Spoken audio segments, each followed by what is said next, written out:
네, 안녕하세요. 신바람 국어교실의 신바람입니다. 자, 오늘 배울 교재는 국어 금성류 교과서 1학년 1학기 제1단원의 첫 번째 소단원 비유적 표현의 재미를 찾아서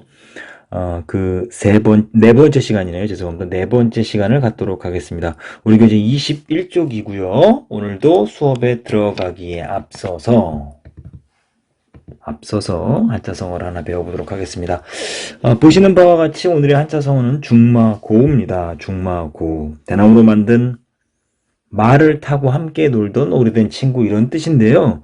이 한자성어를 오늘 여러분들에게 소개해 드리는 이유는 따로 있습니다. 이게 쉽게 말하자면 매우 친한 친구 사이를 일컫는 말이거든요.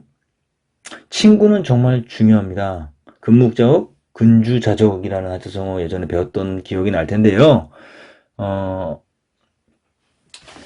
그 먹을 가까이 하면 묵을 가까이 하면 어떻게 된다는 거예요? 검어진다 이런 뜻이에요. 즉 좋은 친구를 가까이 하면 나도 좋은 사람이 될 가능성이 높고 나쁜 친구를 가까이 하면 나도 나쁜 친구가 될 가능성이 높다라는 거죠.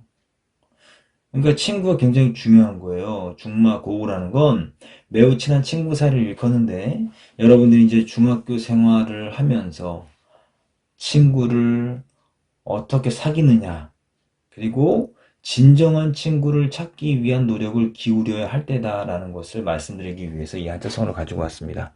여러분들은 그런 친구가 있습니까? 마음을 나누고 정말 할 수만 있다면 목숨까지도 바칠 수 있는 그런 진지한 친구, 마음을 나누는 친구 있다면 정말 훌륭한 사람이고요. 없다면 지금 만들면 됩니다. 선생님도 여러분에게 중마고와 같은 어떤 사람이 되고 싶습니다. 오늘도 정말 열심히 공부해 주시길 부탁드립니다. 좋은 친구를 만나고 싶다면 내가 먼저 좋은 사람이 되면 되거든요. 지금 있는 자리에서 최선을 다하는 사람, 그게 바로 멋진 모습이고 좋은 사람입니다. 자, 그럼 본격적으로 수업을 시작하도록 하겠습니다. 지난 시간에 교실 배웠었고요. 오늘은 교실의 옆에 있는 21쪽과 22쪽에 있는 활동을 해보도록 하겠습니다. 여러분들 20쪽에 있는 그 교실의 1번 활동은요. 여러분들이 스스로 해보시면 좋을 것 같아요. 뭐 이렇게 그림을 그리는 건 미술 시간에 하는 거니까 여러분들이 어떤 뭐 간단하게 머릿속으로 좀 생각해 보면 좋을 것 같고요. 2번부터 한번 해보도록 하겠습니다. 이 시의 제목 있는 교실에 주목하면서 시에 쓰인 비유적 표현의 의미에 대해서 알아봅시다. 1번 비유를 통해 표현하고자 하는 대상이 무엇인지 정리해보죠. 첫 번째는 뭐냐면 교실을 뭐라고 이야기했습니까? 꽃망울이다라고 이야기했죠. 학생을 꽃이 속살이다라고 이야기했고 여기서 쓰인 표현 방법은 뭐라고 말씀드렸죠? 여기서 쓰인 표현 방법은 은유법이다라고 말씀드렸었습니다. 은유법은 A는 B이다. 특정한 연결어 없이 둘의 어떤 유사성을 가지고 은근하게 비유하는 것을 은유법이다라고 말씀드렸어요. 아주 비유적 표현에서 직유하고 은유는 너무나 중요한 겁니다. 그렇기 때문에 여러분들이 꼭 기억해 두시면 좋겠습니다. 자, 그럼 다음 2번입니다. 2번 문제만 먼저 보여드릴게요. 꽃망울과 꽃이 속살해주는 느낌을 바탕으로 이 시의 1년과 2년은 대상의 어떤 모습을 비유한 것인지 적어보자. 1년, 꽃망울이다. 청춘에 닫히지 않은 성장판이다. 이 꽃망울, 청춘에 닫히지 않은 성장판. 다 이것은 원가님이 뭐라 그랬습니까? 교실이다라고 말씀드렸어요. 그죠? 그럼 왜 이렇게 비유했고, 그리고 어떤 모습을 비유한 것인지 한번 정리해 봅시다. 라고 했는데, 여러분들, 저거는 정답과 한번 비교해 보도록 하겠습니다. 첫 번째입니다. 1년, 꽃망울이 움트는 꽃을 품고 있는 것처럼, 꽃이 속살을 품고 있는 것처럼 교실이 자라는 학생을 품고 있는 모습을 비유했다. 꽃망울. 그러니까 그 안에 꽃이 속살을 품고 있고 그것이 활짝 필 수 있게 도와주는 거죠. 교실의 역할인 거죠. 교실 속에서 일어나는 일들인 거죠. 이연, 꽃이 속살은 움츠린 시간처럼 고요히 제각각 자라나고 있다. 그러니까 꽃의 속살처럼 학생들이 제각각 성장하는 모습을 비유하는 것이다. 어떻게요? 각기 다른 잠재력을 가지고 그 재능을 키워나가고 있는 모습을 비유하고 있다라고 이야기할 수 있죠. 두 가지 여러분들 잘 정리해 두시면 좋겠습니다. 이것은 예시 답안일 뿐이지 정답은 아니에요. 이거 활동에서는 꼭 정답이 딱 떨어지지 않을 수도 있습니다. 그러니까 여러분들이 쓴 답이 얼마나 이 예시 답안과 비슷한가를 여러분들 비교해 가면서 정리하시면 도움이 많이 될 것 같습니다. 자, 그럼 3번 다음 표현이 주는 느낌과 이와 같은 비유적 표현의 효과에 대해서 친구들과 이야기해 보자. 자, 보세요. 그러니까 비유적 표현을 사용하는 이유는 뭐냐면 자신이 전달하고자 하는 것을 뭐하게? 효과적으로 전달하기 위해서 하는 거예요. 효과적으로 전달하지 않는다면 비유적 표현을 굳이 쓸 이유가 없는 거죠. 그럼 그 효과에 대해서 우리는 뭐 해야 됩니까? 생각해야 돼요. 그러니까 비유적 표현의 효과, 어떤 참신함을 주는가, 얼마나 창의적인가, 그리고 얼마나 효과적으로 전달해주고 있는가라는 것을 여러분들이 생각하면서 분석하면 좋을 것 같아요. 자, 먼저 빅뱅 이전에 숨죽인 우주다라는 표현. 표현이 주는 느낌은 어떠냐? 예시답안입니다. 빅뱅은 우주가 생성되기 전에 일어난 거대한 폭발인데 그런 폭발이 일어나기 전에 고요한 상태를 상상해 보니 엄청난 긴장감. 여러분들 어떻습니까? 적절한 비유가 될지 모르겠어요. 여러분들 막 화장실이 급해서 배에서 꾸르륵꾸르륵 소리가 날 때 그때 그 화장실을 달려갈 때 폭설이 일어나기 직전 폭설이 뭐냐고요? 폭풍 설사를 말하는 거예요. 폭풍 설사가 나기 전에 일어나는 그 어떤 뱃속에서의 그 엄청난 그 꾸르륵 소리. 그죠? 그리고 화장실에 바지를 내리고 앉아서 이렇게 이를 볼 때, 뭐 폭발적으로 나오는 그런 것들. 그런 것들이 일어나기 전에 엄청난 긴장감. 그죠? 빅뱅도 마찬가지로 대폭발 전에 어떤 고요함. 엄청난 긴장감이 느껴진다라는 거.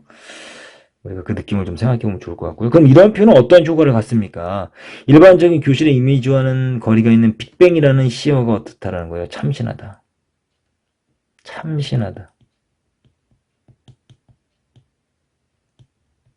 이 참신하다라는 건 뭐예요? 우리가 겪어보지 못한 것. 낯설다라는 거죠. 낯설게 함으로써 그 대상에 대해서 다시 한번 생각하게 하고 대상을 음미하게 만들어서 대상에 대해서 더 깊이 있는 생각과 묵상을 하게 만든다라는 겁니다. 그러니까 아주 참신하고 창의적인 효과를 얻을 수가 있는 거죠. 그러면서 뭡니까? 폭발하기 이전에 뭔가 큰 폭발, 발사하기 이전에 어떤 로켓의 모습. 그러니까 각기 다른 재능을 갖고 있는 학생들이 어떻게 성장하고 어떻게 치솟아 올라갈지를 기대하게 만드는 거죠. 굉장히 참신한 표현이다라고 말씀드릴 수 있습니다. 22쪽으로 가보도록 하겠습니다. 자, 평소 자신이 생각하는 우리 교실의 모습을 비유적으로 표현해보자.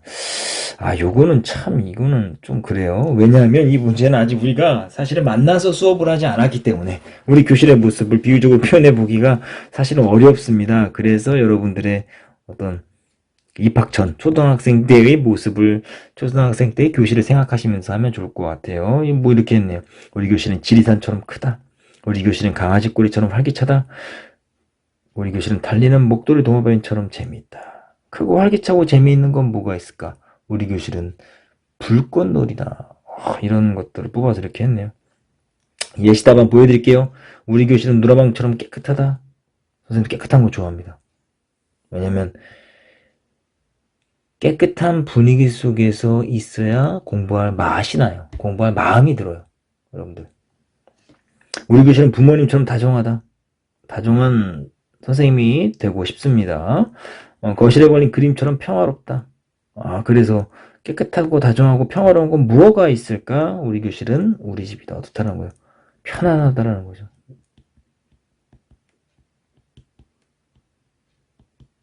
집은 편안하잖아요. 따뜻하잖아요. 그렇죠? 그리고 사랑이 넘치잖아요. 사랑이 많잖아요. 뭐 이렇게 표현할 수도 있습니다. 이거 각자 여러분들은 어떻습니까? 여러분들의 그 느낌을 쓰시면 돼요. 근데 중요한 건 뭐냐면 여기에요. 이것들에 뭐가 있어야 됩니까? 유사성이 있어야 돼요. 뭐하고? 요거하고. 우리 집하고. 깨끗하고 다정하고 평화롭고 사랑이 넘치고 이런 유사성들이 있어야 된다라는 거 여러분들 좀 기억해 두시면 좋겠습니다. 자, 이제 23쪽 한번 어휘어법 해볼까요? 나올 때마다 정리해 두시면 좋을 것 같은데요. 골 1번. 자, 떨어져도 튀는 공에서처럼 골이라는 시어가 쓰였는데요. 골에 대한 보기의 뜻풀이를 보고 제시된 문장과 같은 뜻으로 쓰인 것을 찾아 그 번호로 써봅시다. 1번 겉으로 보이는 사물의 모양, 2번 사물의 모양새나 형태를 낮잡아 이르는 말, 3번 어떤 형편이나 처지를 낮잡아 이르는 말, 이렇게 말씀드릴 수가 있는데요. 골과 다른 것은 뭐냐면 뭐 어떤 모습, 외모, 스타일, 용모 이런 것들로 바꿨을 수도 있겠네요. 자, 내 꼴이 우습구나. 내 모습인 거죠? 사람의 모양새라 그랬으니까 2번이 되겠고요. 집안 꼴이 말이 아니다. 어떤 형편이나 처지, 집안의 꼴, 어떤 형편이 말이 아니구나. 3번이 되겠죠. 그 꼴로 어디를 그렇게 돌아다니냐. 그 모양새를 말하는 거니까 2번이 맞고요. 조가풍이 서서히 꼴, 사물이죠. 이거는 사물의 모양이니까 1번이 맞습니다. 어렵지 않죠? 자, 어법 익히기, 니은과 리을이 만날 때 올바른 발음. 요거는 지금 뭐에 대해서 설명하고 있냐면요. 요거는 문법 배울 때도 말씀드리겠지만, 요거는 유음화에 대해서 말씀드리는 거예요. 원래는 유음이 아니었는데 유음처럼 되는 것을 말하는 거예요. 탄력은 글로 적을 땐 탄력 이렇게 적죠. 탄력 이렇게 적잖아요. 발음하기 힘들죠. 근데 발음할 때는 탄력이라고 하죠. 이 니은이 뭐로 바뀌었어요? 리을로 바뀌었습니다. 마찬가지로 칼날, 칼날 이렇게 해야 되는 칼날, 신라 이렇게 해야 되는 신라 이렇게 다 니은이 리을로 바뀌었어요. 즉 첫소리의 받침 리을이 니은이 리을로 변한 것을 알 수 있는데 그 이유는 발음하기 편하게. 이것을 발음의 경제적 원칙이라고 하는데요. 발음을 편하게 함으로써 발음하는데 좀 더 우리가 경제적으로 할 수 있도록 도와주는 겁니다. 그럼 난로는 난로라고 발음하고 광활로는 광활로, 물난리는 물난리, 할른지는 할른지라고 하는데 이 유음화는 결국 뭐냐면 이 니은이요. 니은이 리을. 이 리을이 뭐냐면 바로 유음이에요. 니은이 리을 앞이나 뒤에 올 수 있죠. 이렇게 이거 앞에 왔죠. 여기 뒤에 왔죠. 여기도 앞에 왔죠. 여기 뒤에 왔죠. 이렇게 앞에나 뒤에 와요. 올 때 어떻게 발음을 하냐면 니은과 리을이 딱 만나면 이 니은이 뭐로 바뀌냐면 리을로 바뀌는 거예요. 그래서 뭐 하는 거예요? 발음하기 편하게. 그게 유음화라는 거예요. 그래서 앞에 게 바뀌는 것은 역행, 뒤에 게 바뀌는 것은 순행 이렇게 이야기를 합니다. 순행 동화, 역행 동화 이렇게 말씀을 드릴 수 있죠. 요거는 요 정도로만 알아두시고 나중에 이제 문법 배울 때요. 발음에 대해서 배울 때요. 함께 좀 더 자세히 배워보는 시간을 갖도록 하겠습니다. 자, 이렇게 해서 오늘까지 해서 비유적 표현의 재미를 찾아서 4차 시까지 왔어요. 그래서 오늘 소단원, 첫 번째 소단원 끝났습니다. 다음 시간에는 상징적 표현의 의미를 찾아서를 배워보도록 할게요. 오늘 배운 부분을 복습하시고요. 여러분들의 것으로 만들길 바랍니다. 오늘도 열심히 공부해 주셔서 감사합니다. 그럼 다음 시간에 다시 만나요. 소년이요, 야망을 가져라.